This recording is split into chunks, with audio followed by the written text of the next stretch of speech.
were lost and gone forever. In 1848, when gold was discovered in California, John Sutter was already one of the wealthiest people in the state. By 1850, he was a ruined man. Sutter was a Swiss immigrant who came to California in 1839, intent on building his own private empire.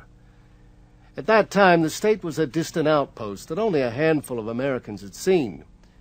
San Francisco had just a few hundred residents. Sutter built a fort, and soon he had 12,000 head of cattle and hundreds of workers. By the mid-1840s, more and more Americans were trickling into California by wagon and ship. Sutter welcomed the newcomers. He saw them as subjects for his new kingdom. But he had no idea that the trickle would become a flood, a deluge of humanity that would destroy his dream.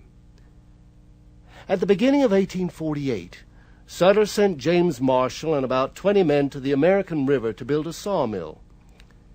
It was nearly complete when a glint of something caught Marshall's eye.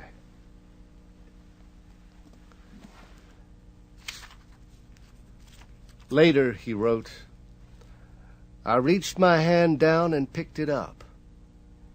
It made my heart thump, for I was certain it was gold. The piece was about half the size and shape of a pea. Then I saw another."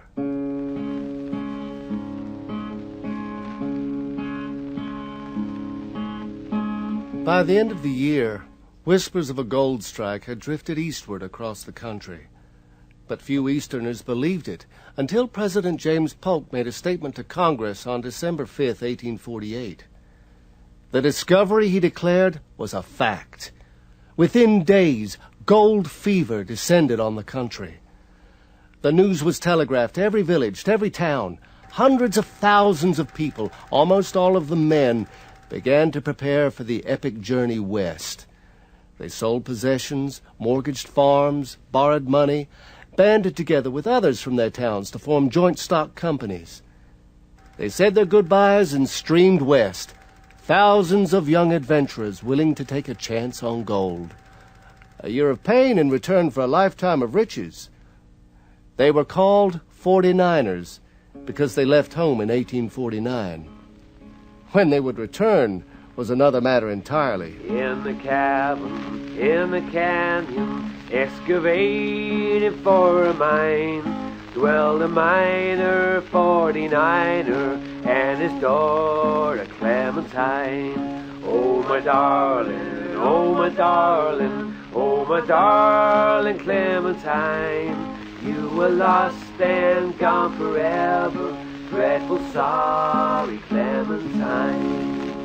By early 1849, gold fever was an epidemic.